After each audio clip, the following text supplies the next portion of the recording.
Okay, so good morning. And then this is the part 2 of our message, which is sin, infectious, and deadliest.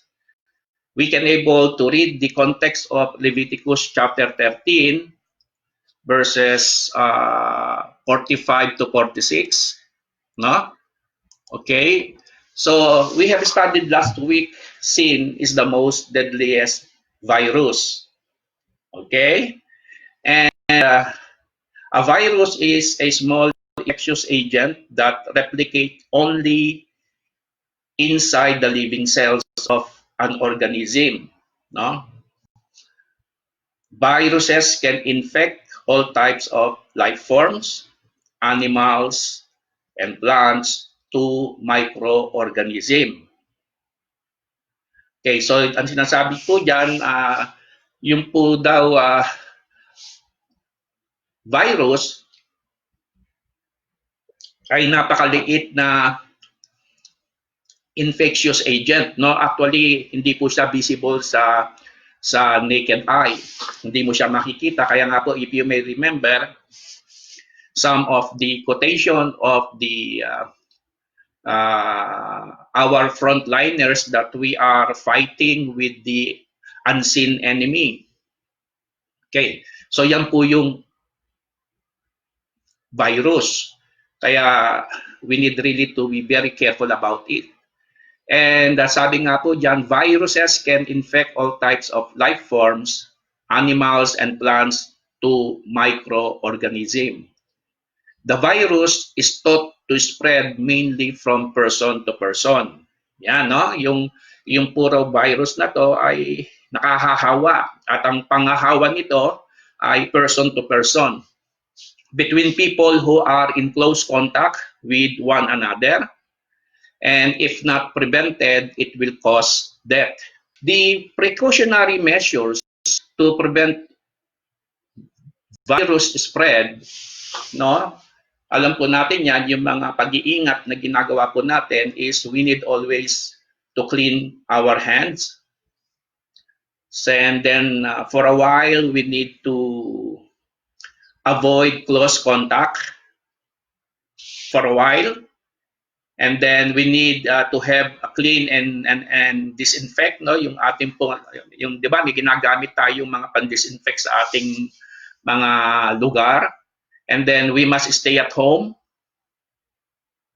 Okay? And if inflicted, sabi nga po ng mga professionals, we need to consult professionals. Okay? All the basic information is for the treatment of virus to secure life. A little virus may infect the whole person. It is the same thing in the biblical principle which the Apostle Paul mentioned to the Galatian church in the book of Galatians chapter 5 verse 9. The Apostle Paul says, so as a little leaven leavens the whole lump of dough. Alam niyo po yung sinabi ni Paul dyan? What Paul is trying to mention? He was mentioning regarding the unleavened bread. Kaya sabi niya, if you may remember, during our breaking of bread, we are using the unleavened bread. No? Because the leaven was considered dirt.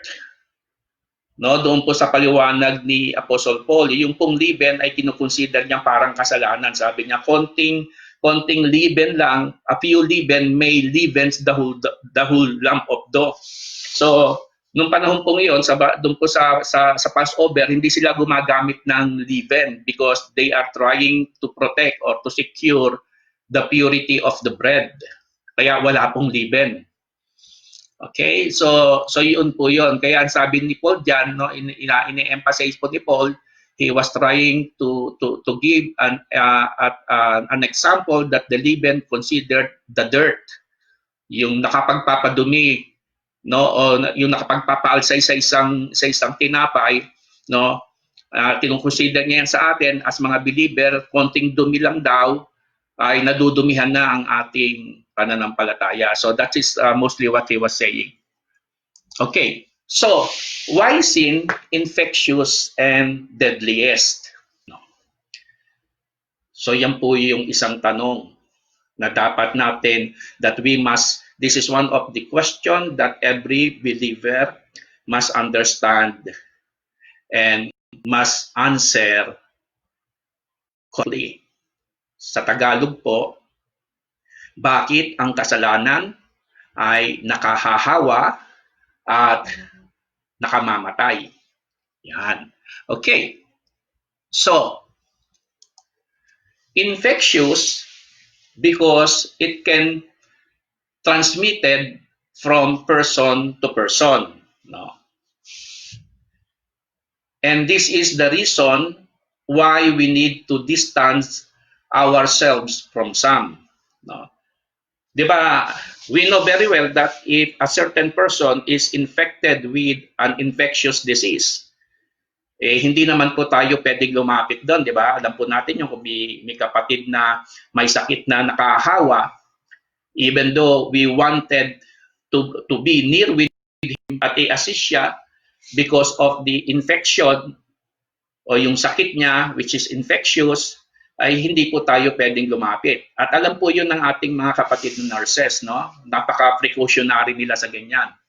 Because yung pong infection, sabi nga po riyan, sin is infectious because it can be transmitted from person to person, and this is the reason why we need to distance ourselves from some. Okay. The same thing, yung pong ginamit natin kanina in Galatians 5:9, little leaven leavens the whole lump of dough. No, we have already mentioned it before that Paul was trying to make some comparison regarding how sin being transmitted. No, ang sinasabi niya po diyan, kung if you are always with the sinner, definitely you will also become sometimes somehow a sinner like him. And then the Apostle Paul, no, mentioned to the Corinthian church in 1 Corinthians chapter 15 verse 33. Ang sabi po Paul diyan, do not be deceived. No? Bad company corrupts good character. So yun po yung reminder ni Paul. No? Sabi niya, infectious yung sin. Okay? Because sin normally can be transmitted from person to person. I hope you agree with me. No? Kaya makita po natin diyan, no, if you are a believer and you are always joining your unbelieving friends instead of winning them to Christ, suddenly it's the reverse things that happens. You are the one whom they are winning. So lagi mo na silang kasama, you don't even participate with the church group, parang boring sa iyo ang church, mas masaya, mas enjoyable, no? Much enjoyable to play. So ang nangyayari po, later or sooner, because you are always with them, so what really happens is you become like them. Kaya ang sabi po ni Paul, do not be deceived. Okay? Bad company corrupts good character. Amen po. Kaya mga kapatid po, doon po sa ating mga, I would like to address this to our brethren and sisters, to the whole church, that we must be very careful whom we are accompanied with. No, sino po ba yung lagi nating kasama? Because even though you are always in the church, but if your company is a bad company, take note of it, your good character can be corrupted. Makikita po na yan, ano po yan, very evident po yan doon sa mga, it is very evident to what we are saying and doing. Doon po sa mga pinopost natin sa FB, doon po sa mga kino-quote natin sa FB, no? Makikita po natin doon how we handle situations, no? Yung sinasabi natin, nagre-reflect po kung sino ang laging kasama natin. Amen? So we must be very careful with it because sin is infectious. Kaya we must consider and we must not be deceived because bad company corrupts good character. Okay, so sin is deadliest. Bakit po deadliest? Why sin is deadliest? No? Bakit po deadliest ang sin? Because there is no man-made cure for sin. Nowadays, so we have been reading so much news and many news regarding to the medicine that the scientists or the medical team are being discovered for the cure of the body of this virus, di ba? And we know that we read those articles, and men are doing everything to find the cure. And it can be, but for the deadliest virus, which is sin, there is no man-made cure for sin. No, hindi po kayang makaimbento ang tao ng panggamot sa kasalanan. Bakit po? Sin cannot be healed by religion. We know that. You might be with the born again Christian group. You might be with the right church group, whatever. But unless you find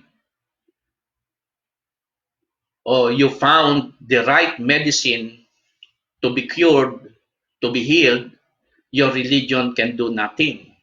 Kaya ang sabi ng Panginoong Hesus, I am the way, in John 14:6, the truth and the life. He is the only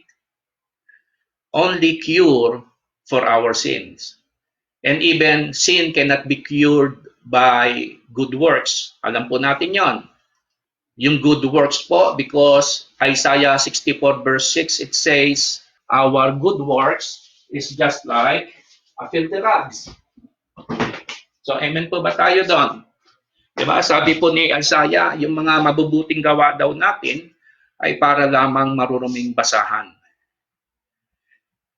Amen ba? So yan po yun. Okay, sin can only be healed by the blood. That is what the Bible says. The blood of the Lamb. In the book of Hebrews chapter 9 verse 22, sabi po dyan, without the shedding of blood, there is no remissions of sin. Kaya po, it was been stated that sin is infectious and deadliest. And this is the reason if a sinner were willing to be healed. Okay, so try to understand this. If a sinner is not or were not willing to be healed, we need to distance ourselves from them. For what reason? Before he or she become infectious. So yun po yung reason that why sometimes we are distancing ourselves to some of our brothers or sisters that we knew evidently who are committing sin. It is not because we don't want to walk with them. It is not because we don't like them. It is because we don't want to accompany with such kind of person who are calling themselves Christian, and yet they are doing the opposite things which the Lord wants us to do. Amen po ba mga kuya? So yan po yon. Okay?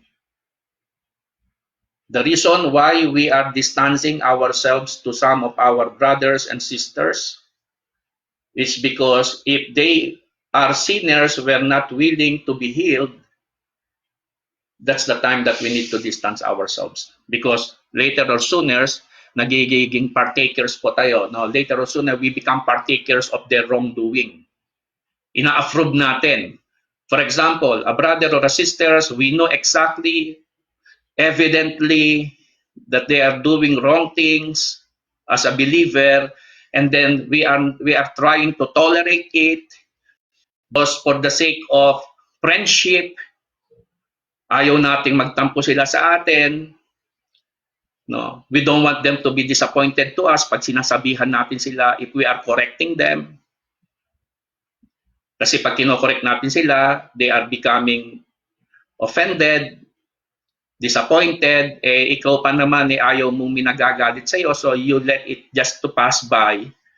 That's very wrong. It's not because we are telling them something, hurting them, is we want to hurt them. We are just simply telling them the truth. We need to be very bold to our brothers and sisters, especially nowadays.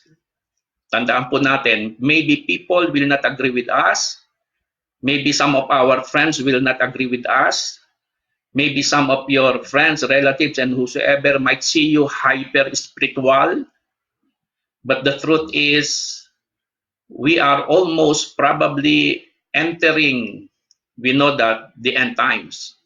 The things that we are seeing nowadays is a glimpse of the reality of the things that will be coming more.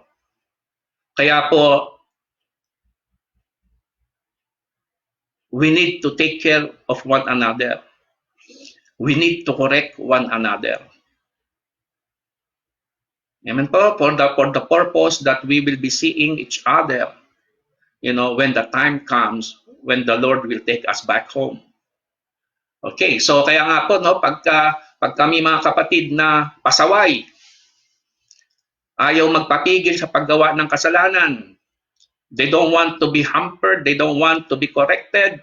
If there are such kinds of brethren like that, mga kapatid, sabi ko nga po sa inyo, iwasan nyo na sila. Amen pa. But as long that we can able to win them by correcting them to what they are doing. Amen? So, no offense po, baka meron sa atin dyan, makita mo na alam na natin gumagawa ng mali and then already spoken to them at ayaw tumigil. Huwag po kayo magtatampo pag iniiwasan na po kayo. Amen? Okay. Why we need to socially distance ourselves from someone? Ito po yun. Ito po ating sinasabi kanina. Bakit kailangan po na lumalayo tayo minsan sa mga ibang tao? No? Sa ngayon po, uso-uso po yung social distancing. No? At we know very well that in Manila, there are many stubborn. Ayaw magpaawat.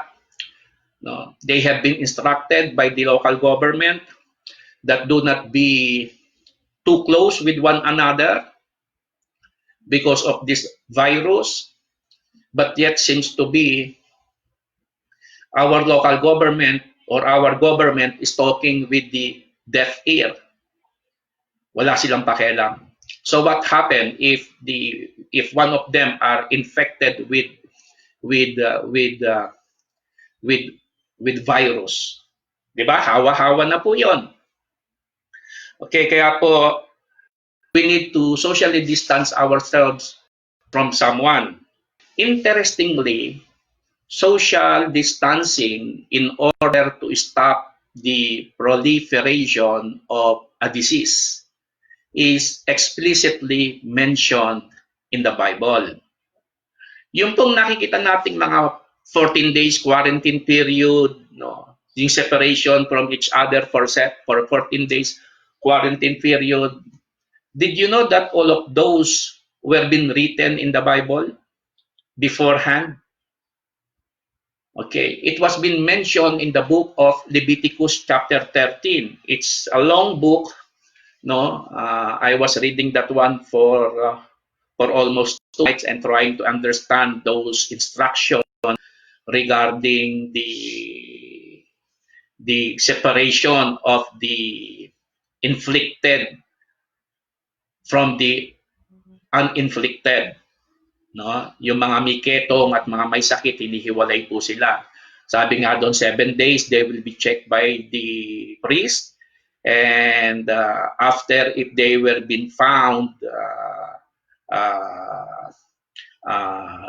positive, they will be separated from the people.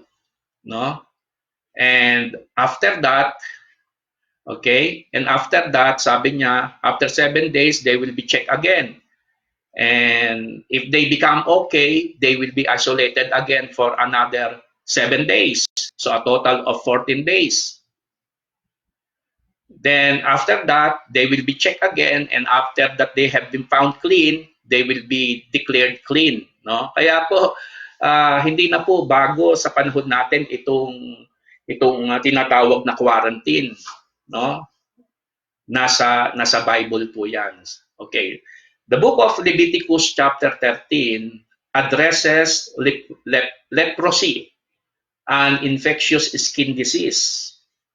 If a person was diagnosed with leprosy after being examined by a priest, he or she was required to separate from everyone else living outside the camp. No? Diyan po ina-apply yung 7 days, 7 days. No? If you have been found with the symptoms of being acquired a leprosy, no, priest will going to check you, and the priest will going to determine your situation and your case, and after that you will be separated from the people for 7 days, and after 7 days, okay, you will be again checked, okay, and if you are found clean, you will be proclaimed clean, and if not, you will be proclaimed unclean. Ganun po yon. Okay, so in the book of Leviticus, chapter 13, verses 45, ito po yung the story of the long story of Leviticus 13, no? Yung pong Leviticus 13, mahaba po yan. Basahin po ninyo if you have time. Marami po tayong time ngayon magbasa ng Bible, basahin niyo po yan. We will be just taking part of it, yung verses 45 to 46. Sabi rito, the leprous person who has the disease shall wear torn cloths and let the hair of his head hang loose, and he shall cover his upper lip and cry out, unclean, unclean. Then 46, he shall remain unclean as long as he has the disease. He is unclean, he shall live alone. His dwelling shall be outside the camp. Okay, ito po is law that was mentioned to the Israelites in the book of Leviticus regarding on how they will going to treat an unclean person. Okay, yeah, it talks about being inflicted with leprosy. Ano po sa Tagalog yung ketong? No, sila po yung mga may ketong. Sabi diyan, pagka natagpuan kang may ketong, no, if you are found with leprosy, okay, you need to cry out, unclean, unclean. No, sabi ng publicly, you will be announced, no? Within the public, sasabihin po sa public na ikaw ay may ketong. Okay, for what purpose? Okay, at sabi diyan, besides of announcing publicly na ikaw ay may ketong, the other thing that you will be noticed reading in verse 46, the saddest part is you will live alone. No, ikaw lang daw mag-isa ang mamumuhay, parang walang dadamay sa iyo. Why? Because you are unclean. Yun po ang sabi diyan, no, he shall remain unclean. Doon po sa verse 46, just try to see it. He shall remain unclean as long as he has the disease. He is unclean. He shall live alone. His dwelling place shall be outside the camp. Are you getting what Moses was telling into this writing? Okay? Sabi niya sa 46 to, let's apply it with our present time. No, let's apply it with slight comparison to the New Testament time of grace. Let's apply it of being a sinner. Sabi rito, if a person remain, sabi niya, a person will remain sinner as long that he is committing sin. No, pinaparaphrase. I'm just trying to paraphrase verse 46 in what Moses was telling to the people. No? Yung verse 45 po, if I may repeat it. Okay? Sabi rito, a leprous person who has the disease shall wear torn clothes and let the hair of his head hang loose, and he shall cover up his upper lip and cry out, unclean, unclean. Yan. No, ipoproclaim niya publicly, ako'y madumi, ako'y madumi. No? Di ba nakakahiya po yun, pinagsisigawan mo madumi ka. Yung panahon na yun, once you are inflicted with the leprosy, iniiwasan ka ng mga tao. Even until now, di ba? Kaya nga po, meron pong separate hospital ang mga may sakit na leprosy sa atin. Doon po sa may Tala ba yun? Sa San Jose del Monte. Di ba? Meron pong Tala Hospital doon para sa mga may sakit na ketong. Okay? Tapos yung pong verse 46, if you may able to meditate on it, sabi niya, ibabaguhin ko lang po, no, I will just change the words in a way that we can able to understand it. Sabi niya, he shall remain sinner as long that he is committing sin. He is a sinner. And he shall live alone. And he is not welcome to the church.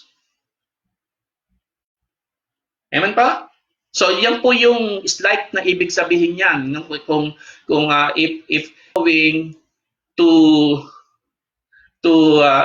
apply the interpretation of giving a meaning to the word. No, nilalagyan ko po ng ibig sabihin yung word. Okay? I am not letting the word to speak to me, but I am just simply putting the meaning to the word. No, I am just trying to compare it. Okay? Siguro po na maybe you can able to understand me. Okay, so yan po.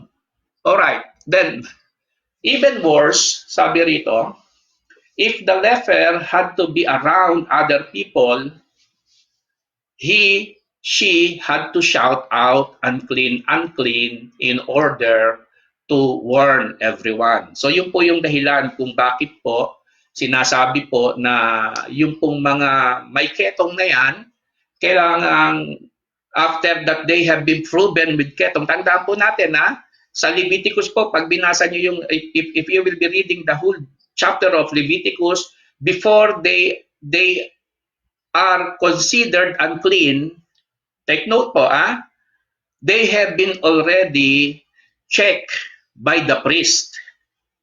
Halimbawa po, no, the story goes like this. There are some marks on your skin, and that marks are considerable potential na parang ketong. It's a potential like leprosy. No? Yung po tinatawag ngayon, yung po mga person under ano po, 'di ba? Yung mga observation, no. You are not yet declared as na leprous, no. Ang sabi diyan sa Leviticus. So, pag meron kang sinyales, no, paparis po ngayon, pag medyo inuubo-ubo ka, sumasakit ang ulo mo, you are getting having a flu, then, di ba, magpapacheck ka at even though you are not yet positive, ilalagay ka sa person under monitoring dahil yung symptoms nakikita sa'yo. Are you getting what I'm saying, mga kuya? Type lang po, opo, o thumbs up para nakikita kung narinig nyo ako. Yung pong person, before they will be announced unclean, tandaan po natin, they have been checked. Okay, na-check na po sila they were being checked by the priest, and all those symptoms, chinek po yun. No? For example, yun po yung sinasabi sa Book of Leviticus. After being checked, and the priest found out that you are not yet, inflicted by a leprosy, the priest will going to give you a quarantine for 7 days.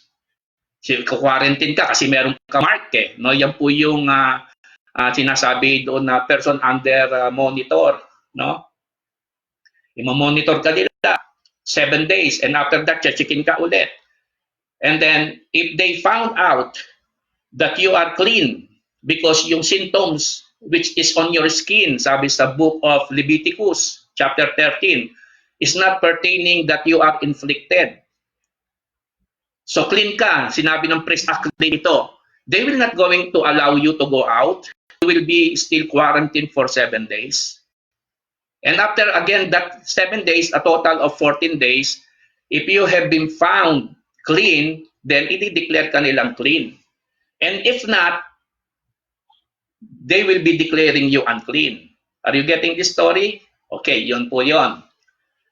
Okay, at bakit po doon sinasabi na kailangan sabihin to unclean, unclean? In order to warn everyone in the place, para hindi sila mahawa. Kailangan, ito, unclean. Ang ginagawa ko dyan, isineseparate yan outside the camp. Yun po yung masakit. No? Halimbawa po, no? If I will going to apply it sa Barangay 11, kunyari po for example po si Kuya Aramis may symptoms, okay, of being leprous. No, gagawin po ng mga elder diyan. No, alam niyo po yung ibig sabihin leprous. Halimbawa po si Kuya Aramis po may symptoms na nagkakasala. Ang gagawin po ng mga elders diyan, kakausapin niyan. The elders will going to talk to him. He will be examined, and then if the examination goes with a certain degree that Aramis is clean, wala namang relasyon, wala namang relasyon si Aramis. So he will be separated for a certain days. Pahihiwalayin po. He will be separated to that certain whosoever which he is becoming inflicted. Okay?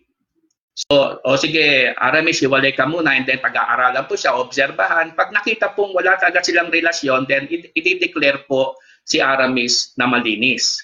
Are you getting what I'm saying?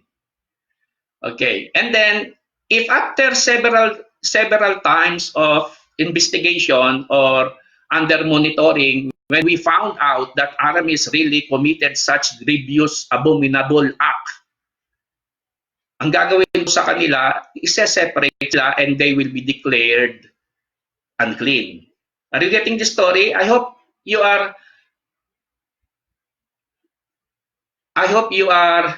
getting what I am saying. Okay, so yun po yun. So understanding, the Old Testament declares that they should distance themselves to those infected with leprosy so as not to be inflicted with the same disease. Yan po yung sinasabi ng Leviticus 13. Pag ina-apply po yan sa ating panahon, gagamitin mo siya, bagamat yan po, pag-uusapan dyan ay ketong, wala naman tayong ketong, no? Ina-apply lang natin sa kasalanan, no? Yan po yung dahilan kung bakit sometimes we are instructing the brethren to get, to distance from those brothers or sisters who are committing sin. Bakit po? Because we don't want them? Hindi po. Ito po is after a time of consulting them, talking to them, begging them to stop what they are doing, and yet they continually doing it secretly. Para pong ketong na may mga marka lang. No? Wala kang talagang ebidensya may ketong, pero nakikita mo yung marka. Are you getting this? No. And then suddenly, yung marka na yon nagbukol, lumabas, nung examinin, ketong nga, nung malaman, kasalanan nga. So that's the reason why we are trying to say to the brethren, to the church, depart from those people. Bakit po? So as the church will not be inflicted of the same disease. Kasi pag pinabayaan mo siya, sasabihin ng mga kapatid yan, pwede naman pala. If we will allowing them to commit sin and attending church without repenting, without transforming, others may say, ay, sa barangay already pala yun, kahit na even though you are committing sin, you are welcome to them. It's okay. No, hindi po. If you are not willing to repent and to be transformed, definitely you are not welcome to the church. It's hard and it's very sorrowful to tell it to anyone things like that. Hindi po madaling magsabi ng gano'n. Masakit din po sa amin yon. But because you are not willing to repent and to be transformed, either we sacrifice the church or we sacrifice you. Amen po? Okay. So, yan po yung understanding. Yung Old Testament declares that they should distance themselves to those infected with leprosy so as not to be inflicted with the same disease. Yan po yun. Ika nga, pinag-iingat po natin ang iglesia.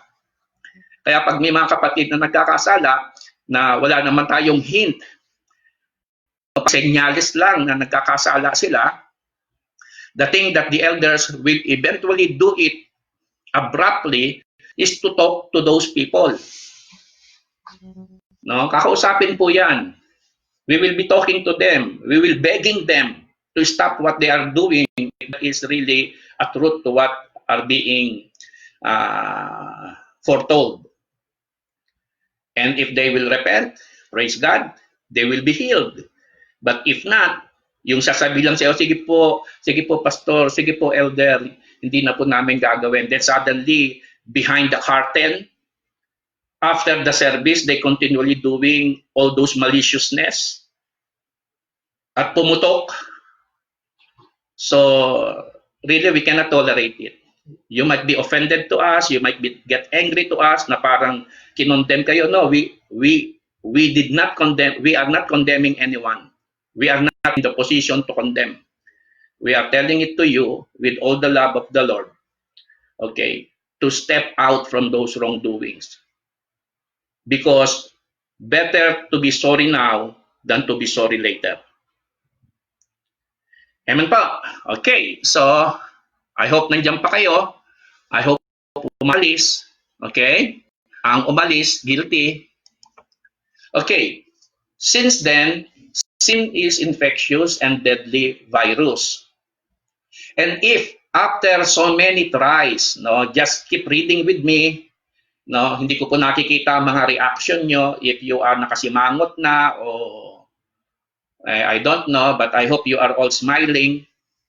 So sabi rito, read it with me. Since then, sin is infectious, deadly virus. And if after so many tries of giving those infected brethren a warning and yet they are unwilling to repent, so as to be healed and restored. Yan po yun, ha? Yung maraming pagkakataon ng kinausap. Okay, pero hindi sila willing na mag-repent. Okay. Ito po yon. The Apostle Paul said to the Corinthian believer that they should distance themselves to such question. So sumusunod lang po tayo sa mga instruction ng mga apostle. Sabi niya, if there are brethren or sisters committing sin and they are not willing to repent, truthfully, they are just remorseful, worldly repentance lang, yung pagkakataon po, sorry po pastor, sorry po, hindi na po kami uulit. Pagkatapos, pag naghiwalay na kayo, balik sa ginagawa nila, are you getting what I'm saying? Ang sabi po ni Paul dyan, layuan nyo yung mga taong yan. No? Distance yourselves to such person. Okay? Ito po, 1 Corinthians 5:11, sabi po ni Paul yan, you are not to associate with anyone who claims to be a believer yet indulges in sexual sin, or is greedy, or worship idols, or is abusive, or is a drunkard, or cheats people. O, ayan po yung sinabi ni Paul. Sabi niya, huwag kayong, I will speak in Tagalog, huwag kayong makikisama sa sino man na sinasabi niyang siya'y Kristiyano, subalit gumagawa ng kasalanan. Are you hearing me? Okay, ano po yung mga kasalanan? Sexual sin. Yung mga Kristiyanong may mga illicit affair. Yung mga Kristiyanong pasimple. No? Yan po yung mga pasimple ganyan. Kahit simplihan nyo po yan, halata yan. Kumbaga sa Leviticus 13, makikitang may patsa yan sa balat mo. Kaya pag nakitang may patsa, ine-examine ka ng priest to make sure na hindi ka infected by leprosy. Yun po yung sinasabi sa Leviticus 13. Kaya sabi niya rito, huwag kayong makikisama no, sa sino mang sinasabi niyang siya'y Kristiyano, subalit namumuhay sa kasalanan. Okay? Ano yung mga kasalanan na yun? Sabi niya, sexual sin. Okay? Kita po yan. No, you cannot hide it because it's an emotional feelings that sometimes, going beyond the normal, closeness of a brother and a sister. Sorry for saying that, but and we don't want it to happen to you. We're telling it because we love you with the love of the Lord. Kung wala po kami pakialam sa inyo, pakialam po ba dyan kahit maglandian kayo dyan? Pero hindi po, because we are bearing the name of Christ. We are proclaiming to the people outside the church that Christ is Lord. And then tayo mismo nagpo-proclaim, hindi natin siya Lord because we are disobeying Him. Are you getting what I'm saying? Okay, ano pa po, no? Yung greedy. Yung mga sakim. Wag daw makikisama dyan sa mga sakim. O yung mga nag-worship idols, no? Eventually, yung pong worshiping of idols na to, very evident po to, yung mga idols ito. But nowadays, there are so many idols. Kahit nga girlfriend mo, idols mo na eh. Di ba? So much hubs time. Amen pa. Yung tinatawag natin mga abusive. Yung mga abusado. Ito po, normal to sa amin, no, mga lalaki. Bagay, mga babae ngayon, marami na rin, mas marami pa nga yatang babaeng drunkard eh. Drunkard. Yung kami mga dating lasinggero. Di ba, Aramis? Okay. Or cheats people. Ano po yung cheats people? Yung nandadayakan ng tao. Okay. So, iwasan po natin yan. No. If we have committed something to the people, at all costs, gawin natin yung commitment. Huwag tayong mandaya. Do not do to others where others do not want you to do not want you to do to you. Huwag po natin gagawin yon. Okay? Kasi if they did it to you, what you have done to them, masakit. Okay. Kaya sabi ni Paul, don't even eat with such people. Yan po yung masakit.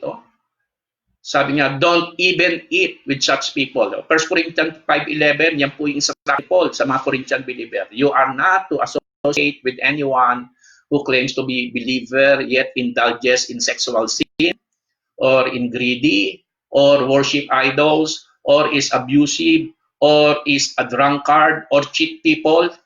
Then sa last sentence po sabi niya, don't even eat with such people. Di ba? Di ba ang sakit po noon? Yung sinasabi na wag na silang pakisama, sabi niya, ni wag kayong makikikain sa kanila. No? Halimbawa po, yung tao na yon, kapatiran po, let's talk within the body. He's a brother or he's a sister, then birthday. Pero alam mong immoral, niyaya ka. Ano gagawin mo? Ano sabi ni Paul? Don't even eat with such people. O bakit tayo tatanggi? Dahil nagmamalinis tayo because we are treating ourselves righteous than them? Hindi po. We want to show those people that they are sinning, that they need to repent. Pero dahil nga po sa sobrang pakikisama natin, no, alam na nating nangangalunya yung kapatid. Alam na nating sakim yung kapatid, yung pinapakain niya, yung the things that he was trying to feed you or to treat you is galing sa kanyang greediness. Alam mo ng worship idolaters, itong kapatid, abusive, no? Yung kapatiran na lalaki na may asawa, na kapatiran ding babae, pagdating sa simbahan, pero pagdating sa bahay, abusive si lalaki. O si babae, sabi niya, huwag niyo siyang pakisamahan. Yun naman mga kapatid, yung drunkard, bagay, wala na pong umiinom naman siguro sa inyo, no? Praise God. No? Yung drunkard, yung ibig sabihin, lasinggero. Yung tandadaya, sabi niya, don't even eat with such people. Is that clear? Di ba? Sabi diyan, wag kayong kahit makikain sa kanila. Birthday nila, in-invite kayo, at alam niyong ginagawa nila yon. Take the courage to say no. Pasensya na po. Because you eat with them, you agree with what they are doing. Hindi mo sila tinutuloy. We are not helping these people to be transformed. We are tolerating it. We don't have even the courage to tell them that they are sinning. And the worst is, we don't have the courage, but we have the courage to gossip them. Amen po ba? Wala na nga tayong lakas loob na sabihan sila ng tama. Malakas naman ang loob nating i-chismis sila. Both goes with the same degree. I will not even eat with such a person. Amen ba? Amen po ba? Okay, so let's continue. Even worse, if the brother or sisters had to be around other people yet unwilling to repent, po yun, he or she had to shout out unclean, unclean in order to warn everyone in the church. Yan po yung dahilan kung bakit po yung mga unrepentant brother, after so many trials that we have been consulting with them, adjuring them, nakikiusap po tayo hanggat maaari, but they are not willing. It's the time, a time goes that we need to tell it publicly. They need to tell it publicly eventually.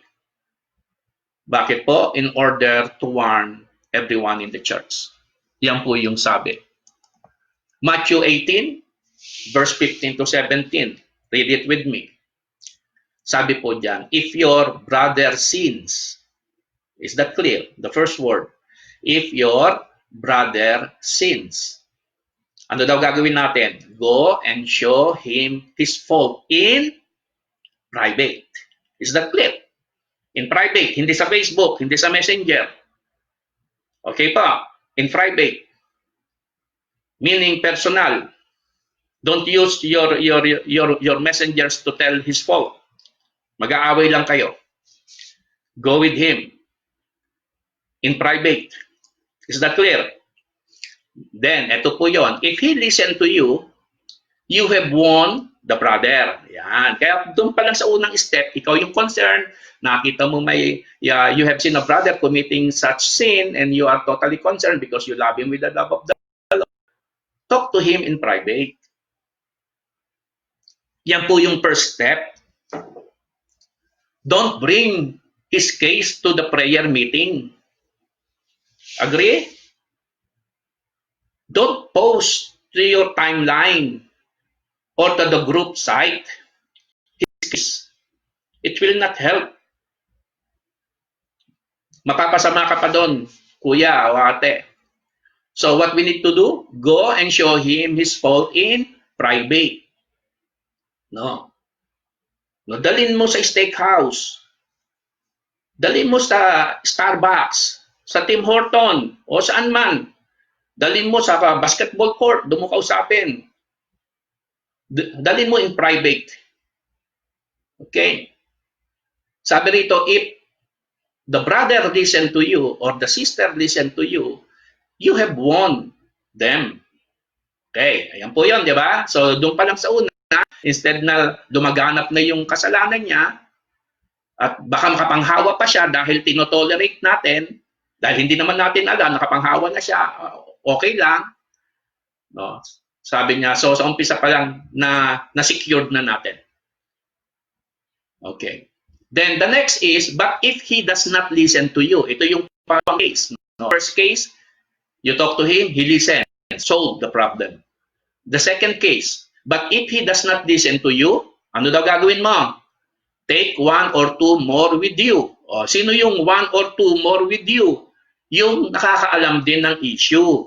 Yung walang, those who are not aware of the issue, don't bring them to the issue. Huwag nyo nang palakihin yung pong issue. And this is our worst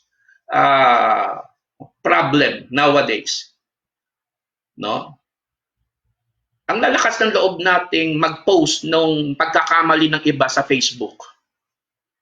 Pero yung mali natin, ayaw nating i-post. Pag na-i-post ka, galit ka. So you should, let's be matured with this. Okay. Kaya sabi rito, bring or take one or two more with you. Ito po yung mga nakakaalam ng issue. Alam nila yung pangyayari. So those are the person that you will bring. Ha? Maliwanag po yun. Hindi yung dadampot ka ng sino-sinong witness, gagawin mong witness, wala namang alam sa issue. Mali yun. So you will bring with you those person, those one or two more. Nakita nyo po yung word, two more. Okay? Two more. Ibig sabihin, pwedeng tatlo, pwedeng apat. Yung lahat na nakakalam, dalhin mo hanggat maaari. So as you can talk to them. So that by the mouth of two or three witnesses, every fact may be confirmed. O, yun po yung dahilan. Yung mga testigo, yung nakakalam, hindi lang ikaw. No?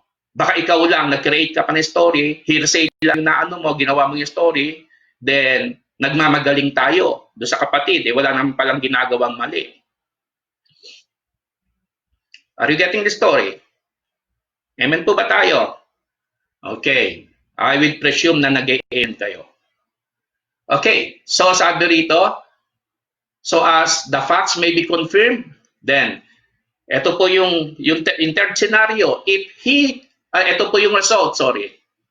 If he refuses to listen to them, ang bawa po, idala ka ng testigo, no? Idininay pa, pinakitaan mo ng evidence. You have shown them all the evidence. O, ito yung evidence, kuya, idininay pa. Di ba? O, ano daw gagawin natin? If they refuse to listen to them, tell it to whom? To the church. Ano yung sa Leviticus? Shout out, unclean, unclean, so that everyone will be informed. Diba? Ayan na po yun. Tell it to the church. Amen pa? Ayan po yung this is the hardest things that might happen if you are a stubborn sinner. Amen pa? Yung sinabi na sa'yo, pinakiusapan ka na, hindi ka nakinig, may testigo na, dininay mo pa, may mga evidences na pinakita, dininay mo pa. So the next thing, it will be told to the church. Why we need to tell it to the church? Para hiyain ka? No, that's not the intention, kuya ate. Don't get us wrong. That's not the intention. The intention is for you to be corrected. The intention of telling it to the church so that your friends who are very close and near to you might be aware of your wrongdoing as a brother. Okay? Amen po. Okay. And sabi rito, and if he refuses to listen, ang bawa po, sinabi na sa church, Instead na humingi ng sorry, nagmatigas pa ulit. Ay, pasaway. No? Anong susunod dyan? Lockdown. Di ba? If he refuses to listen to them, tell it to the church. And if he refuses to listen even to the church, sabi ni Paul, lockdown, sabi ni Matthew, lockdown. Amen po ba? Let him be to you as Gentile and a tax collector. Ano po ibig sabihin niyan? Bakit po sabi ni Matthew, kahit sinabi na sa kanila ng iglesia o pinarating na sa iglesia at hindi siya nakinig kahit sa iglesia in Tagalog, let him be to you as Gentile and a tax collector. What is the apostle Matthew was saying all about? He was saying all about treat the brother or the sister unbeliever. Yan po yung sinasabi sa Leviticus 13, let him live outside the camp. Amen po. Diyan po na-apply sometimes yung expel, yung ine-expel sa church, hindi po disciplinary. Yung sa una po, kinausap mo, nakinig, nawon mo siya, meron siyang disciplinary. O halimbawa po, nasa ministry siya, no? Umaawit siya kunyari, again, music ministry. He's in the music ministry, or let's say preacher siya, Bible study leader siya, whatever the ministry he has. Nagkasala siya, napatunayan, pero nagsisi siya. Are we allowing him to continue doing what he was doing? No.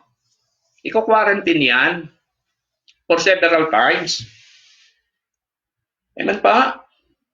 He will be quarantined, and then after that, check-in ulit siya ng mga elder niya. And if he found okay, then okay na. Sabi na ni Elder Gilbert, okay na po pastor. Okay na si ate, okay na si kuya. Pwede na ulit pakantahin. Iko-quarantine ulit yan.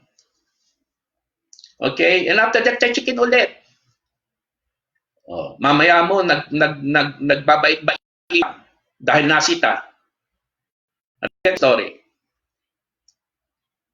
Okay, so if once proven, by his fruit or by her fruits, then he or she can be restored to the ministry. Ang problema yung sa una, dininay na, the first, he already denied, so you call a witness, two or more than, dininay din, okay?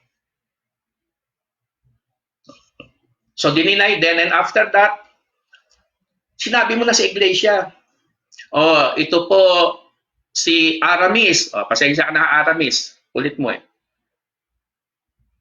Ito po si Aramis. Greedy. Okay? Lahat po ng supply sa rep ni Gilbert, inuwi. Ayan, ganon. Idininay pa. May picture na. Sabi diyan, and if he did not even listen to the church, ano gagawin doon?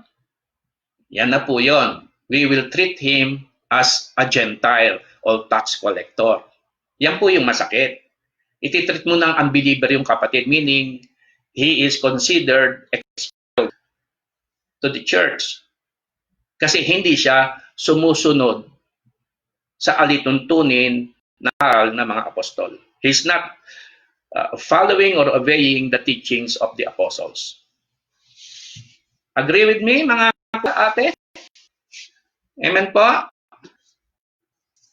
Nandyan pa po ba tayo? Okay. I hope you love the message. Do you love the message? Okay. Ako, love na love yung message na to. Okay, sabi rito, if a person lives, okay, in unrepentant sin, but still claims to be Christian, why the church should stand away from them?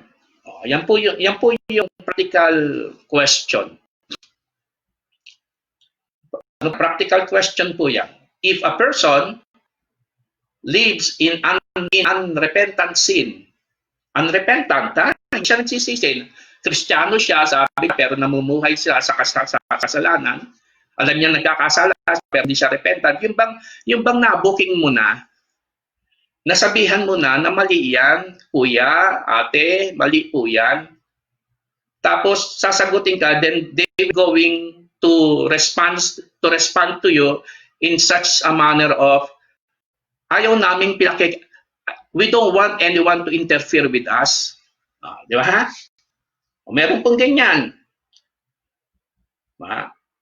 In practical living, in practical life as a Christian, there are some cases like that. Amen po? Tinatama mo dahil mahal mo sila sa Panginoon and you don't want them to perish. Pero yung sasagot sa'yo, wala kayong pakialam sa amin. Buhay namin ito. Ay, pag ganyan pang usapan, very evident you are not treating us as your pastor or elder. Then definitely, you are not welcome to this local church. You can go anytime, you can go anywhere, but mark my word, I will follow wherever you go. Kasi kung lilipat ka lang ng simbahan, sasabihan ko yung simbahan lilipatan mo na ito, mga kapatid na nagkasala sa iglesia at hindi nagsisisi. Are you getting the story? Amen pa? Kaya dito sabi rito, if a person live in unrepentant sin but still claims to be a Christian, why the church should stand away from him? Okay? Bakit kailangan po? Because sabi doon po sa Leviticus 13, ang sabi doon, leprosy is infectious. Ang kasalanan po nakakahawa. Kaya, if those sinning brothers or sisters, you allow them to be in the church and pretending that they repent, but yet they did not repent, and continually doing what they are doing and love doing, then you are putting the whole local church in danger. Because later or sooner, sasabihin lang sa'yo ng mga kapay, ano nga pwede eh. Ginagawa nila eh. Diba? So gagawin na po rin ng iba. Agree? Agree po tayo doon? Di ba? Masakit po yun. But really not tolerate it. You might curse me. Pwede ka magalit sa akin. But I will going to do the task that the Lord told me to do for the Lord. Magtatampo ka sa akin. Pwede mo akong i-unfriend Facebook mo kung gusto mo. But what I have done is just an ordinance from the highest authority to love you with the love of the Lord. Amen pa? Kaya po, alam niyo po, mapalad po itong mga, mapalad po itong mga kapatid na yung pastor nila makulit sa pagsasermon about sin, about, about righteousness. Pag yung pastor po ninyo, lagi na lang blessing, God is good, blessing, God is good, hindi kayo tinuturuan ng tama niyan. Sinabi ng pastor mo, kasalanan ito, wag mong gawin, mapahamak ka, yan, mabuting pastor yan. Amen pa?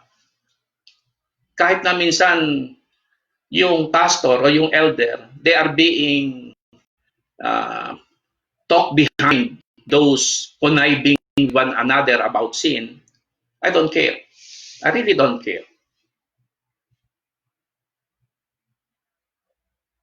What I care is the church that is striving to live godly for the glory of God. Okay? Yan po yun.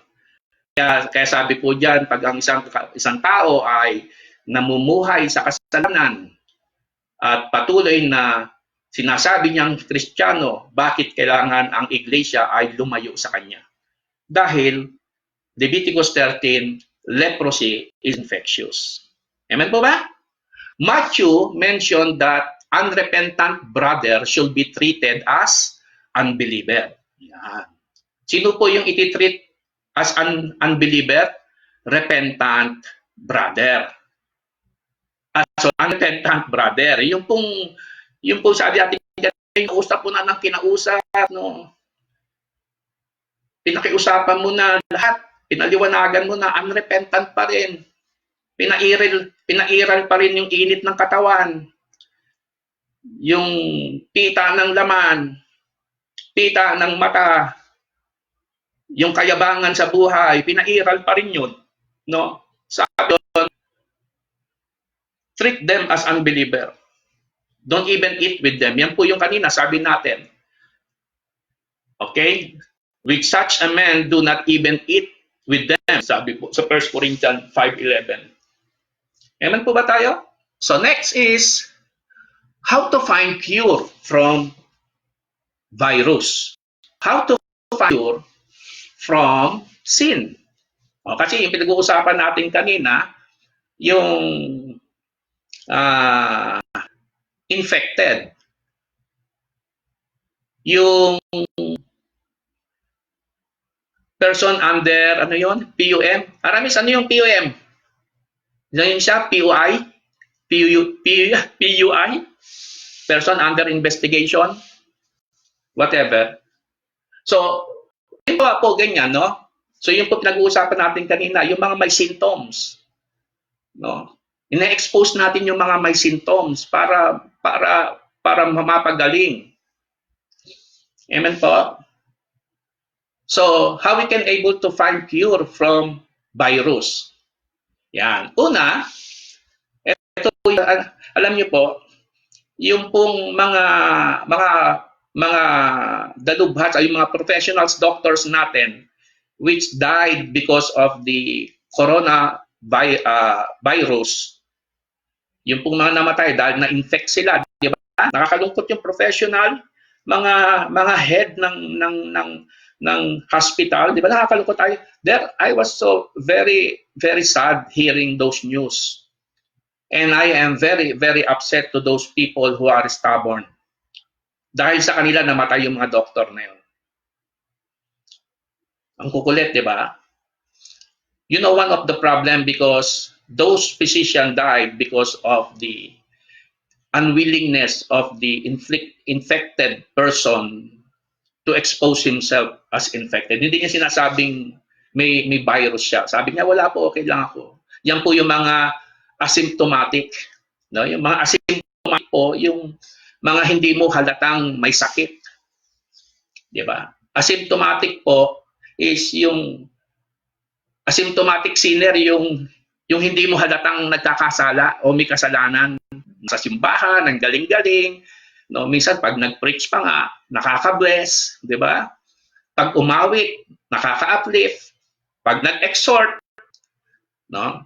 Pero asymptomatic siya, ibig sabihin may kasalanan siya na ginagawa, hindi mo lang halata. Amen po? Yan po 'yon. Kaya sabi dito, to be cured from your virus or sin, you need to admit that you are infected.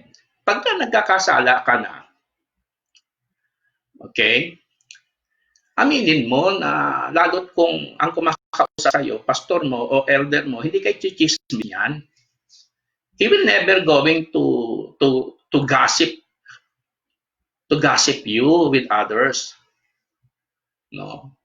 Matutulungan kanyang makarecover. So, sabi to admit that we are infected. Kasi hanggat hindi mo inaamin na ikaw ay infected, you cannot be cured. You cannot be healed. The doctor, your elder, your pastor, or whoever cannot help you to recover. Amen po? Kaya sabi po sa 1 John 1:9, ano sabi doon? If we will confess our sins, God is faithful to forgive us and cleanse us from all our unrighteousness. Is that clear po? Amen po ba? Clear po tayo? Is, if you know that you are infected, no? Convicted ka, o baka condemn pa nga ang feeling mo. Either you feel convicted or you feel condemned because of your sin. Di ba? So, yung condemn po, it always goes with the devil. Kino-condemn ka niya. Wala ka ng pagsa. Sabi sa'yo ng devil, you are hopeless. You cannot be healed. You cannot be transformed. You are hopeless. See, like ano. Condemnation po yun. Kaya, instead na magsisi ka, because what you thought, what you think, is hopeless ka na, so you just simply continuing living in sin, and then suddenly, aalis ka na sa church. Yung pastor mo naman, no, nag-aalala sa'yo, hinahabol ka, ikaw naman layo ka ng layo, dahil ka, because you did not take the proper approach to be healed. So, ano gagawin natin? Consult as a physician. Di ba? Ganun naman po, pag may sakit tayo, physician. At ang physician po natin, okay, ay hindi po yung mga pastor and elder. No, hindi po sila yung physician. Kumbaga sa medical po yan, mga nurses lang yan. No, alam niyo po yung trabaho ng nurses. Siyempre, alam po ng marami yon kung ano ang trabaho ng nurses kasi marami tayong nurse. Di ba? Ano po yung trabaho to assist the doctor. Hindi sila yung nagsasabing may ketong ka, di ba? Tumutulong lang sila. Alam nilang may ketong niya, pero hindi sila ang nagpo-pronounce na may ketong yan. Are you getting what I'm saying? Okay. So consult a physician. And who's the physician? The Lord Jesus Christ. For us to be healed, to be cured from our sin, we need to go to our Lord Jesus Christ. Sabi niya sa Matthew 11:28. Ano po sabi diyan sa Matthew 11:28? Come unto me, all you who are heavily laden, and I'll give you rest. Take my yoke upon you and learn from me. Is that clear? Amen po ba mga kapatid? Okay. So, next is, after that you have consulted the physician, ano gagawin mo? Di ba? Ano ginawa sa atin ng physician? Chinek up tayo, binerify tayo, then after that, the physician gave us the prescription. Di ba? Yan po yung diniscuss din natin last week. Binigyan ng prescription, di ba? Yung doktor, binigyan ng prescription. Sige, inom ka ng Panadol, inom ka ganito. So, sinabi ng doktor, inom ka ng Panadol. Ano inumin mo? Panadol. Hindi ka iinom ng Biogesic. Bagamat medyo parehas siguro sila, pero sabi Panadol. Di ba? Sabi ng doktor, take this one 3 times a day. Ano gagawin mo? 1 time a day? Amen pa. So take the or obey the prescription. Ano po yung prescription ng Panginoong Hesus sa atin? After na-check tayo at ma-pronounce na tayo, pwede naman gumaling. What is the prescription? John 5:14. Ano po ang sabi sa John 5:14? Go and sin no more, di ba? Yun po yung sabi ng Panginoon sa babae ba na kanyang pinagaling yon. Sabi niya rito, John 5:14, afterward, Jesus found him, ito po yung lalaki sa temple, in the temple and said to him, see, you have been made well. Ano daw nangyari? Gumaling na siya, di ba? Gumaling po ba siya? No. Do you have your Bible with you? Read it with me. John 5:14. Sabi ng Panginoong Hesus, afterward, Jesus found him in the temple and said to him, see, you have been made well. No. Anong sabi ng Panginoon after that? Sin no more, lest a worse thing come upon you. Yung palang kasalanan nabibinat din, no? Amen po. Yung palang kasalanan nabibinat din, no, di ba? So pagkatapos mong ma-check na galing, no? Ito po maliwanag na sinabi ng Panginoon, you have been made well. Nung tayo po ipinatawad sa kasalanan, tayo ba'y gumaling? When we repented our sins to the Lord, to God, through the Lord Jesus Christ, when we accepted Him as our Lord and Savior, did we become well? Yes, we become well. Pero ang sabi ng Panginoon after that, Sabi niya, sin no more. Yan. O bakit daw? Bakit daw we don't need to sin no more? Because, sabi niya, lest a worse thing come upon you. O mas malubha pa ang mangyayari sa iyo. Amen pa. Is that clear? Okay. So, obey the prescription. Then, after that, dahil nga natagpuan tayo na maayos na at wala naman tayong sakit niya, then still we need to quarantine. Yan. Akala kasi ng iba, pag magaling na siya, pwede na ulit mag-basketball eh. Di ba? Sabi niya, ay, kagagaling ko lang sa trangkaso. Di, okay na ako. No, di ba? Naglaro. O, pinawisan nga. Pero after that, mas malala sa trangkaso ang nangyari. Are you getting it? Nabinat. Yan. Napasma. Okay, so iko-quarantine siya. Okay? So, paano ka mag-quarantine? O, yung sabi sa 2 Corinthians 6:14. Leonardo, do not unequally yoke together with the unbeliever. Is that clear? After getting well, huwag ka na ulit sama doon sa mga may sakit. At definitely, magkakasakit ka ulit. No? Dahil pagka ikaw ay nabinat, no? Malamang ma-lockdown ka, kaya pagkatapos mo mag-quarantine hanggat maaari, mag-lockdown. How you will be doing the lockdown. 1 Corinthians 15:33, do not be deceived.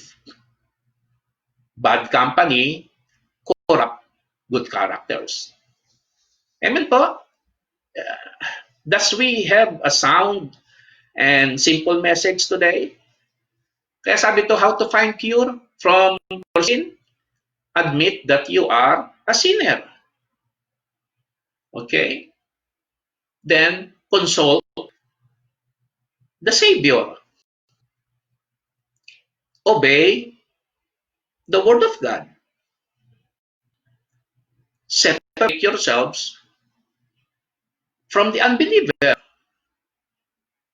Ibig sabihin yung separate, hindi iiwasan mo sila. Do not unequally yoke together with them. Do not do what they are doing. Go with them, play with them, and win them to Christ. Hindi yung ikaw yung nawi-win. Pagkatapos po mag-quarantine, and then you need to lock down. No? Doon, sabi rito, bad company corrupt good character. Kaya iiwas po tayo doon sa mga kaibigan natin na dinadala tayo sa mali. Halimbawa po, Kristiyano ka na, di ba? Sabi mo, Kristiyano ka. And then, meron kang kaibigan, kasama pa, then you have a friend, and your friend is trying to bring you back to your old life. No? Medyo pilosopo pa. Wala ka naman sa simbahan eh. Minsan lang to. Di ba? Ganun po yun. Nobody see you. Nobody will tell your pastor. Join us. Di ba? Ikaw naman, dahil nga unwilling ka, maybe unwilling ka, o pasaway ka rin. No? Alam mo nang may quarantine. Alam mo nang kailangan mag-lockdown, pasaway ka, sama ka pa ng sama. So what will happen? Sabi doon sa prescription mo sa John 5:14, or worse things might happen to you. Are you getting that? Are you getting that, mga kuya ate? Thumbs up po. Okay. So, ito po. Because sin is a man-made cure, God made the cure. Agree with me? Yung COVID-19, until now, there is no such proof that they have found a cure. Amen pa? Sabi lang nila, natagpuan na, meron na. Okay, praise God for that, kung meron na po. But definitely, they will find a cure. Because there is a cure for every virus. The only thing that man cannot make for a cure is sin. wala pong gamot na magagawa ang tao diyan. It is God who made the cure. Amen pa. Kaya po pagka ikaw, no, alam mong may sakit ka na kasalanan at you are not directly leading yourselves to the great physicians among the physicians, then definitely you will not get the proper cure. You might feel well, but you are not cured. Amen pa? So, God made the cure. Ito po yan. Sabi ni Paul, Apostle Paul mentioned in 1 Corinthians 15, verse 21, for since death came through a man, okay? Just read it to me. For since death came through a man, the resurrection of the dead comes also through a man. Yan. How many man? Dalawa po, di ba? Death came through a man, isang tao, and resurrection of the dead comes also through a man, pangalawang tao, the second person, di ba? For as in Adam all die, ayan po, pinaliwanag niya naman. He explained it well.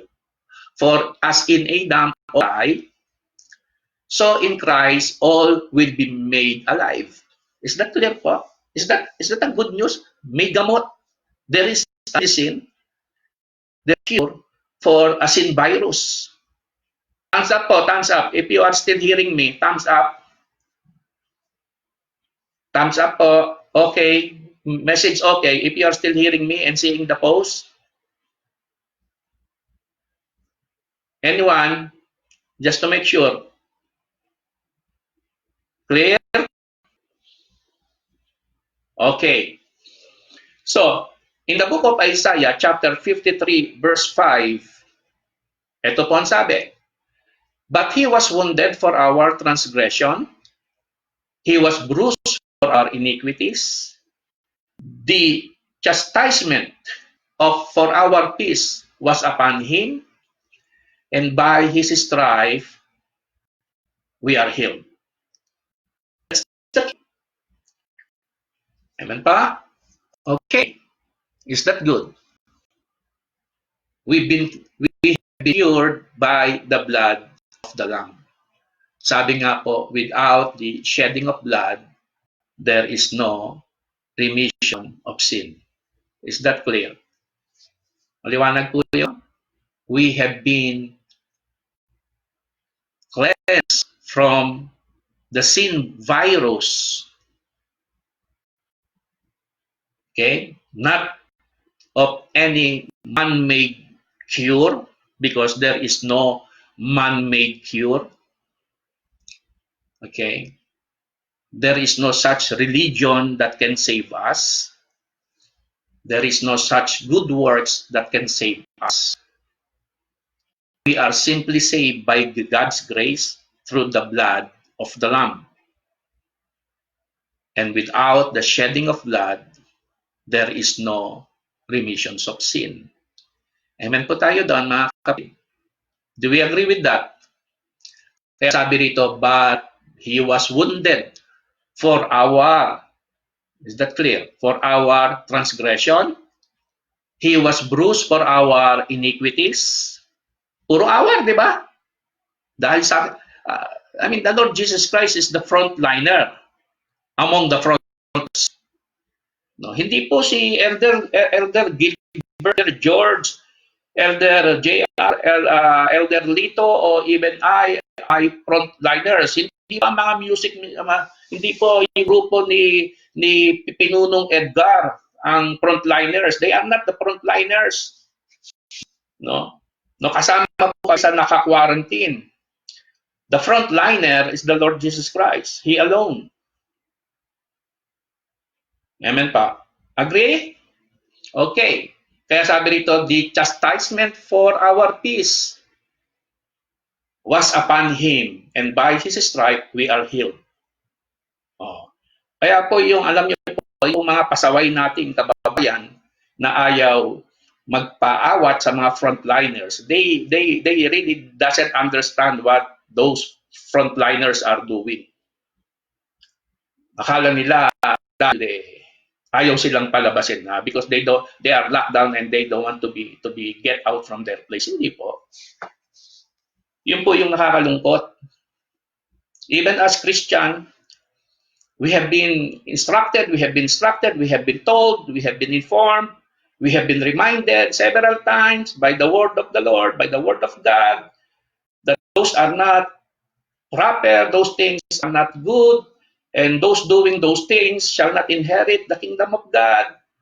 But yet, we still becoming stubborn of doing those. Nagmamarunong tayo. We let our emotions, we're letting our feelings, and even our lust to succeed over the spirit. Instead of walking in the spirit, we continually walking in the lust of the flesh. And then you are trying to justify yourselves. Amen po mga kapatid? Kaya what will happen? What happened to those stubborn that had been affected or inflicted by the virus? They become hospitalized, and if they did not able to survive, they died. The same thing with us.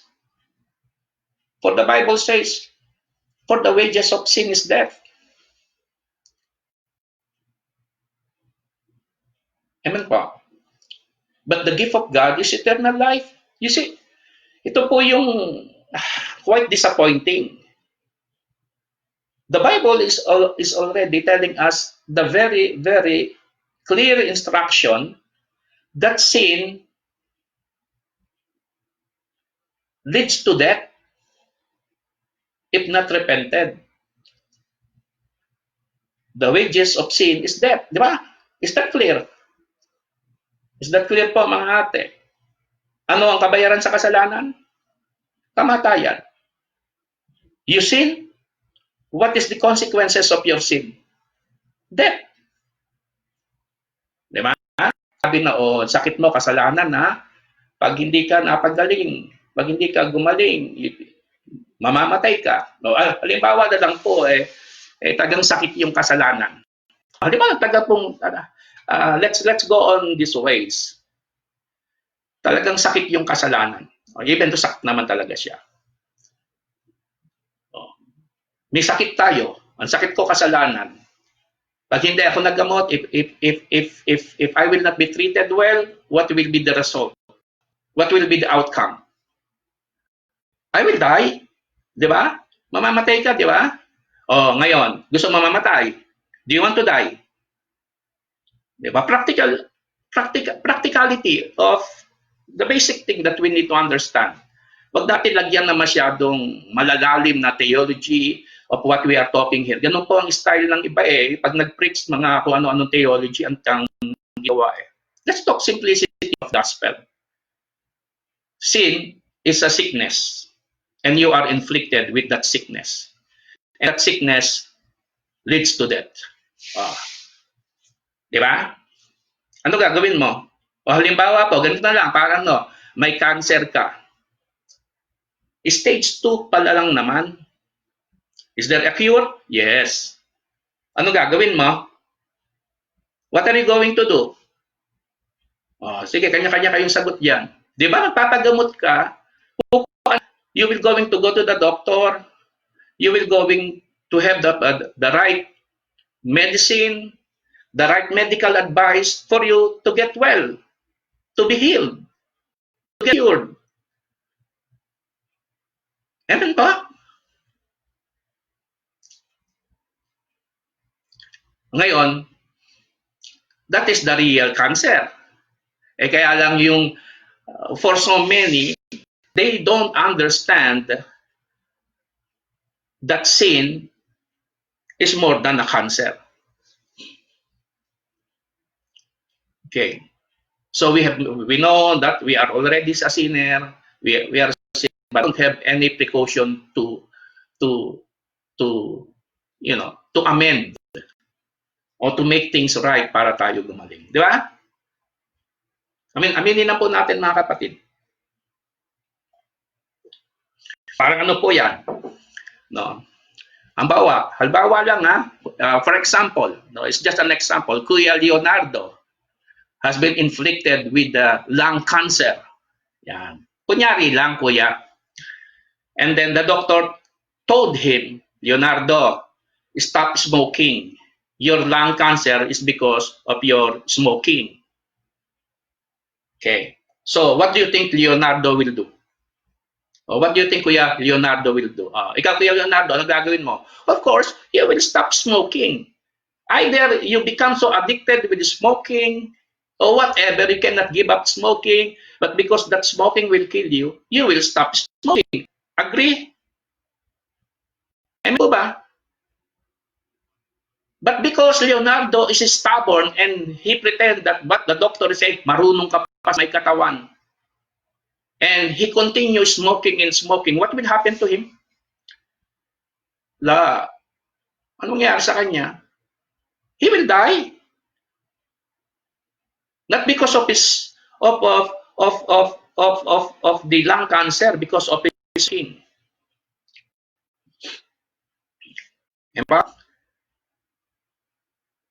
Are you getting what I'm saying? Are we sound interesting? Nandiyan pa po kayo? Okay pa po ba? Patuloy lang po ako, Okay, so that's the thing that we need to learn this morning. Stop sinning.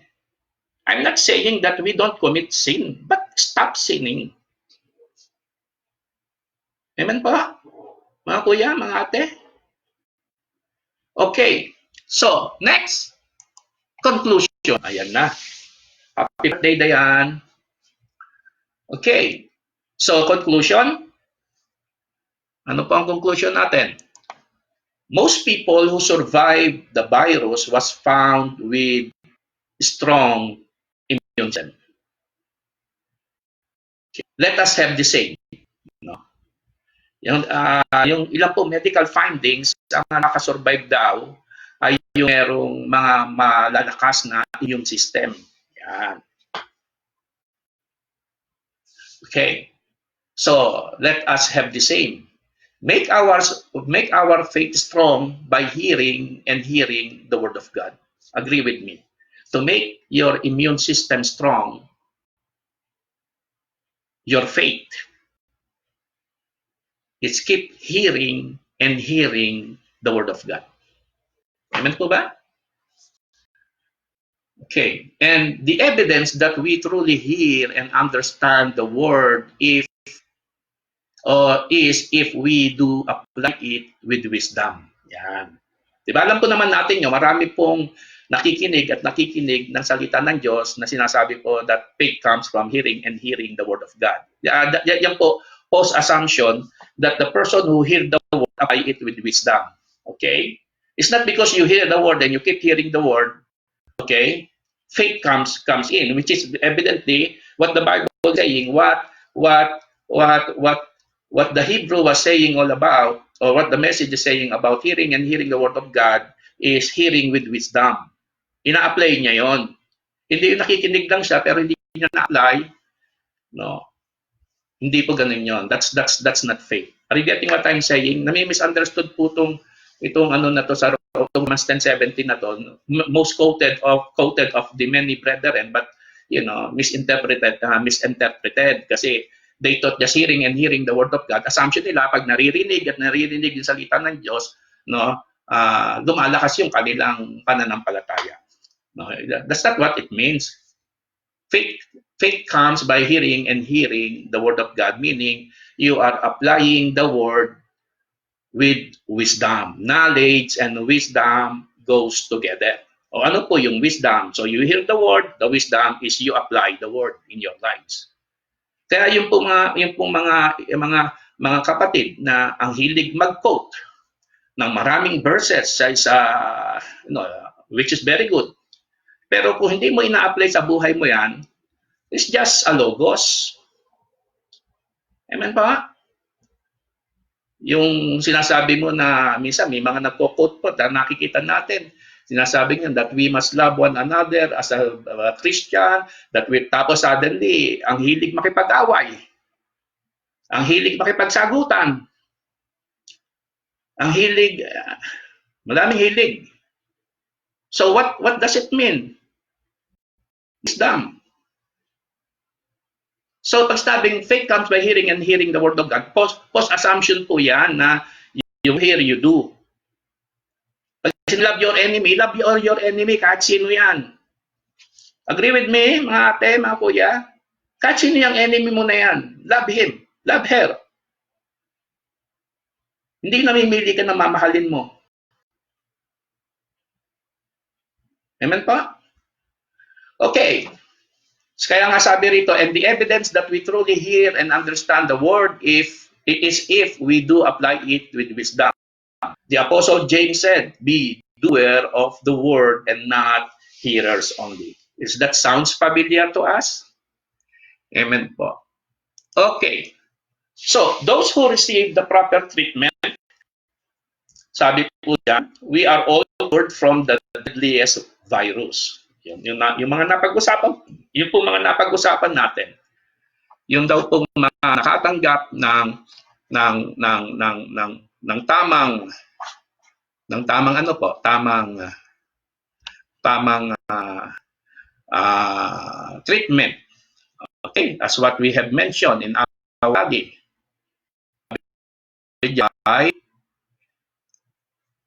Gumaling daw from the deadliest virus. Amen pa? Did you receive the proper treatment, mga kapatid? Did we have the proper treatment? Okay. So, the doctor said, our great physician, go and sin no more. Amen po, mga kapatid? I think that is more than enough for what is for today. And believe me, the Lord is truly telling us many things during this time. Nakakatuwa po dahil minsan po during the time of yung pagko-quarantine natin, yung pag-iisa natin, the Lord is truly telling us so many things. No? Ang dami pong mga word na pasok sa isip natin and we become enlightened, and I'm truly grateful to God at meron akong time ngayon na talagang makapag-aral. I can devote my time in studying, reading. Bagamat sometimes po nakikipagkulitan ako sa inyo, that's part of our barangay family. But nevertheless, we must give time more in reading the Word of God while we are all under quarantine. Amen po ba, mga kapatid? Sa susunod po, I will be sharing to you another thing relevant to what we are talking about on how we become really acceptable to God. Ngayon, pakikita po natin that we are all cured.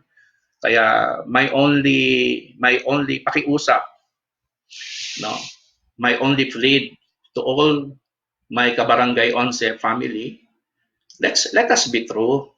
No? Every time we enter the church and gather as a church, okay, let us be true. First, above all, to God. Don't take the church as a place where you can enjoy your emotion. Take the church where you can able to worship God in spirit and in truth. Huwag niyong gawin yung simbahan na lugar ng kasayahan. Bagamat masaya sa simbahan. Don't use the church for your personal gain and profits. Use it where you can able to encourage one another. Amen pa, mga kapatid? Let us encourage one another. Let's do what we can able to do to make others' faith strong, and let them be serious with their relationship to God through our Lord Jesus Christ. And if we are struggling with sin, yung para tayo yung symptomatic leprosis, no? Iwasan po natin yon. Pag alam mo, if you know that what you are doing is wrong, at the first step of your foot, and it's wrong, it's wrong. You can't justify sin by your own. Whatever you hate, whatever you feel about it, sin is sin. How romantic, how intimate, how happiest, whatever, how lovely, how enjoyable, how tasty it may be, sin is sin. Amen pa? Huwag na po natin antayin na i-expose tayo ng Diyos sa kasalanan natin. I tell you, you can hide it to anyone, you can hide it, but not to God. Because it will be a shame to each one committing sin, hiding it, and it was been exposed by God Himself. But exposure from your sin by God means God's love you. Minsan nakakahiya lang po yun. Alam mo, pagka ikaw na-expose, nakakahiya talaga. But if you really love God and you don't, and if you are truly sorry for that, show to the people that you have committed sin and you repented and willing to make things alright with God again. Be with your church. Alam niyo po yung mga nagkakasala, ito po yung ginagawa ng iba. Can you still allow me for some few minutes? No, total, wala namang itatransport sa inyo. Pagkatapos natin, kanya-kanya tayong kain. Okay. If the Lord is exposing us from our sin, let us be thankful to God. Because the only simplest way that God is showing that He loves us. And if you know that you are committing sin against God, if we know, stop it. Sabi ko nga po, you take the initiative by yourself to stop it. Because others will not do it for you. You need to do it by yourselves. Don't pretend it's okay. Because sin is not okay. Whatever those sins are, wag na po natin isa-isahin yan. Nakakahiya. Kaya kung alam mong nai-involve ka, naiipit ka na, and you feel that you are already almost there, stop it. Amen? Return back to the one who called you from darkness to light. Hindi po issue yung sasabihin natin, ngayon lang ako nakaramdam ng ganito. Kalokohan po yun. Kung hindi ka binata, okay? At may pananagutan ka, sorry for this, lahat tayo ba'y pananagutan? When you say I do to your wife or to your husband, that day when you say I do, you mean you love your partner. Okay? Kaya kung may dumating man bago sa tingin mo na parang nakikita mo yung pagkukulang ng partner mo doon sa bago, mali ka doon, kapatid. Ikaw ang may pagkukulang, hindi ang partner mo. Okay? Kaya po napakahirap, napakahirap po na magsalita ng katotohanan because really somehow you need to be very strong. Kailangan po minsan makapal ang mukha mo sabihin yung katotohanan if you truly love the church.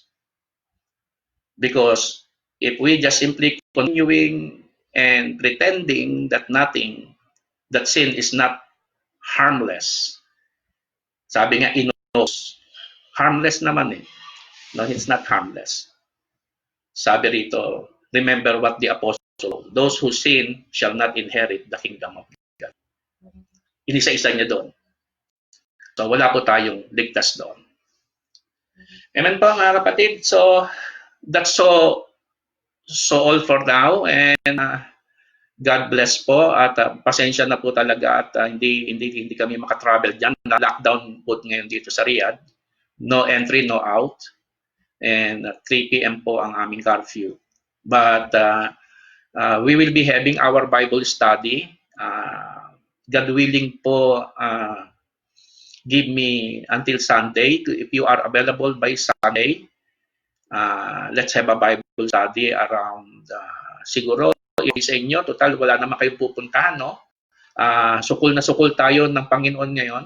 Alas 7 po, magba-Bible study tayo.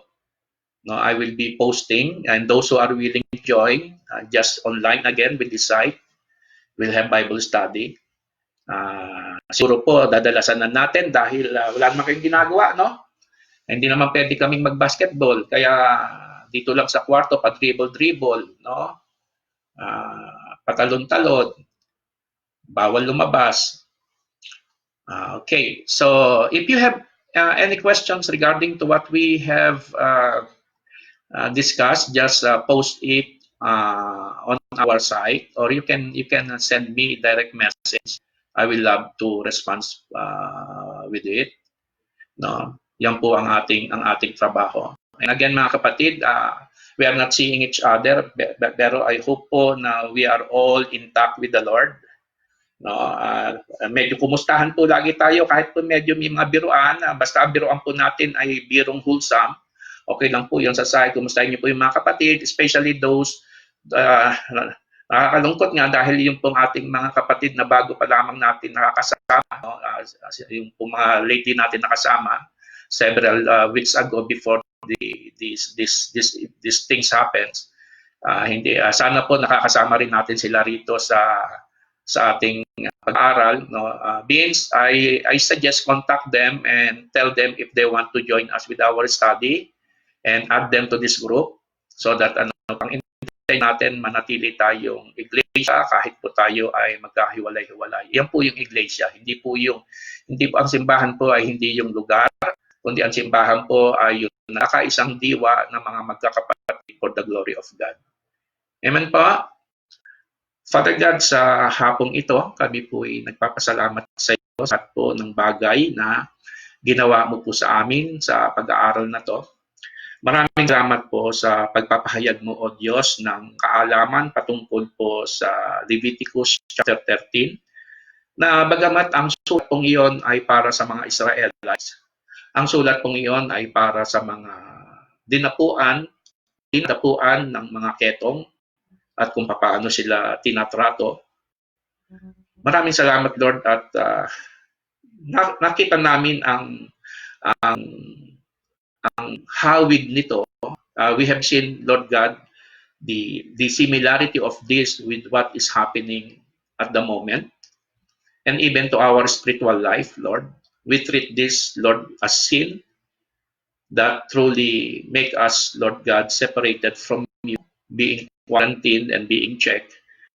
But we thank you because your willingness to cure us from this deadliest virus, which is sin. For you have said to your word in the book of 2 Peter 3:9 that your intention is not anyone to perish but to come into repentance. Father, we thank you, and Lord, search our heart continually. At this very moment, I am yielding down to you myself, and forgive me, O God, from all the sins that we have committed against you. And help us, Lord, to be true. Help us, Lord, to be righteous in your sight through the Lord Jesus Christ. Again, Father, until we meet together with your church, Father, guide us, lead us, and protect us, Lord God, from this pandemic. Even our family, Lord, we entrust them to you. We don't have anything in our hand. We don't have any visible things that can help them, Lord, to call upon your name and entrust them to you, Lord. This is the only thing we can do, Father. Father, we call this thing all in the mightiest name of our Lord and Savior, Jesus Christ. And we, your church, say, Amen. Magandang tanghali po at sige po hanggang sa muli po, mga kapatid.